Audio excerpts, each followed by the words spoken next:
Quand les gens pensent aux plantes, ils pensent souvent aux arbres communs, aux fleurs et aux buissons qu'ils voient tous les jours. La plupart ne réalisent pas que le monde a des tonnes de feuillages fous qui grandissent un peu partout. Certains d'entre eux ont la capacité de tuer toute chose vivante qui s'approche.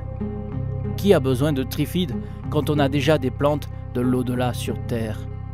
Bonjour, aujourd'hui nous parlons de plantes terrifiantes qui veulent vous tuer. Dionée attrape-mouche.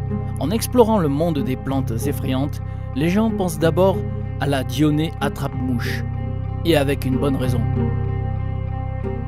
Natifs de Caroline du Nord et du Sud, ces carnivores bizarres aiment rester et attendre que leur proie se pose ou rampe sur leurs feuilles, qui sont en fait dentaires, et leur gueule béant.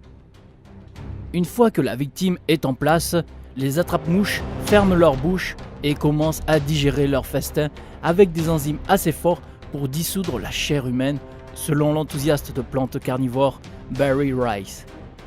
Contrairement aux sarlaques, les attrape-mouches ne prennent pas des millénaires pour digérer leur repas, seulement environ 10 jours, ce qui néanmoins le rend lent et douloureux. Heureusement, le Dionée muscipula ne se développe pas aussi grand que celui dans les petites boutiques d'horreur, à moins que la science finisse par lever cette question. Pourtant, sa taille minuscule est probablement pourquoi cette plante n'a pas aussi grand appétit que ce prochain client. Nepenthe attenboroughi. Découvert en 2000, le Nepenthe attenboroughi, ou plante pichée d'Attenborough, est un peu plus vorace que les autres plantes carnivores. Alors que la plupart des plantes carnivores se désignent aux insectes et aux arachnides, la plante pichée implore les souris et les musaraignes. Selon la BBC, étant un pichet, la plante recueille l'eau pendant les pluies. Lorsque les rats et les autres vermines, et même les oiseaux, viennent avec leur tête pour prendre une gorgée, les plantes philippiennes claquent leurs paupières, piégeant leur proie malheureuse mais juteux dans leur piège de taille de ballon de foot et commencent à les dissoudre. Les fonctionnaires de la ville de New York devraient trouver un moyen de cultiver certaines de ces plantes pour prendre soin de leurs problèmes de souris dont ils ont toujours parlé. Dendrocnide excel. Dendrocnide excel, ou le buisson géant piquant, ressemble à n'importe quelle autre plante. Et c'est là que son angélisme vient. Il a appris à se camoufler pour ne pas se démarquer. C'est là que réside sa trahison. Cette plante australienne, à l'allure innocente, possède en fait une piqûre incroyablement douloureuse, empoisonnée, qui a été connue pour tuer des chiens et des chevaux. Les gens qui ont eu des contacts avec la piqûre, comme l'écologiste Marina Hurley, le décrivent comme une combinaison de brûlure d'acide et d'électrocution. En fait, la piqûre est tellement angoissante qu'une fois, un policier australien s'est suicidé afin d'échapper à la douleur, selon le graphisme australien. Un autre homme a prétendu souffrir de la plante pendant 2 ans après avoir été piqué. Note intrigante, l'armée britannique a soi-disant utilisé l'arbre pour développer des armes chimiques à un moment dans les années 60. Ils ont trouvé la bonne plante.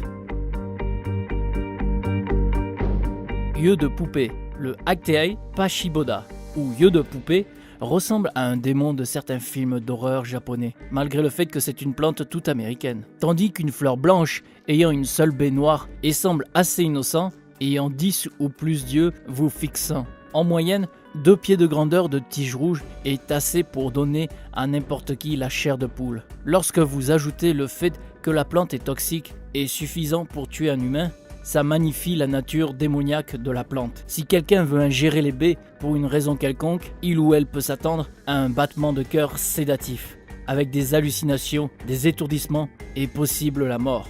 Ce qui signifie qu'il pourrait très bien amener une personne à l'au-delà. Cependant, les poisons n'ont aucun effet sur les oiseaux, qui est la façon dont ces graines sont propagées. Et cela signifie que les oiseaux sont en collaboration avec cette plante. Tout randonneur qui vient à travers l'œil de la poupée devrait rester à l'écart.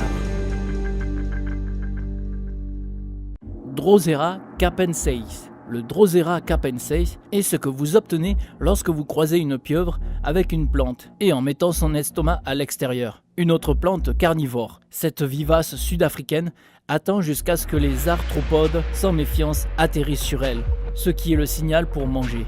Quand Disons, un papillon atterrit sur une feuille qui est effectivement couverte de tentacules collantes, il enroule la victime et puis commence à digérer tout de suite de l'extérieur, en pleine vue de la famille de la victime. Parce que apparemment, cette plante aime avoir un auditoire. Son appétit est si vorace qu'il ne peut être contenu dans un seul pays. En 2001, le cap filiforme est allé sur une course alimentaire de la Nouvelle-Zélande, où il est considéré comme une espèce envahissante, selon le réseau de conservation des végétaux néo-zélandais. C'est vraiment une plante étrangère. Strychnos nux vomica. Il ne devrait pas être surprenant que l'arbre de strychnine est toxique. Cependant, la plupart peuvent être étonnés d'apprendre juste comment le Strychnos nux vomica est toxique. Il contient en fait 2 poisons. Le premier, bien sûr, est la strychnine, qui est utilisée comme pesticide pour prendre soin des rongeurs, des oiseaux et des voisins curieux. Ce poison peut être trouvé dans le fruit, ce qui est assez facile à éviter. Il suffit de se contrôler et ne pas le manger. L'autre poison, le brucine, peut être un peu plus délicat. Trouvé dans l'écorce, la plupart des gens succombent en consommant des boissons cérémonielles faites à partir de cet arbre, qui est facilement confondu avec l'Alstonia scholaris, qui est l'arbre qui devrait être utilisé, car il est sûr de le consommer. Cela se passe un peu en Inde. Selon le Centre national de l'information sur la biotechnologie, ceux qui étanchent leur soif de brucine peuvent s'attendre à ressentir des convulsions et une insuffisance rénale, parmi un tas d'autres symptômes excitants. Curieusement, la plante est utilisée en médecine alternative pour traiter les maladies cardiaques et le cancer. Pourtant, il n'y a pas de science pour soutenir ces usages. Rose de Noël. Selon la légende, le Helleborus niger, ou la rose de Noël, existe depuis très longtemps, après qu'une petite fille ait pleuré parce qu'elle n'avait aucun don à donner pendant la nativité. Mais en réalité, cette plante trompeusement belle a été rayonnée par des étrangers meurtriers parce que, malgré le nom festif, la rose de Noël est tout sauf un cadeau. En fait, son nom entier est un mensonge.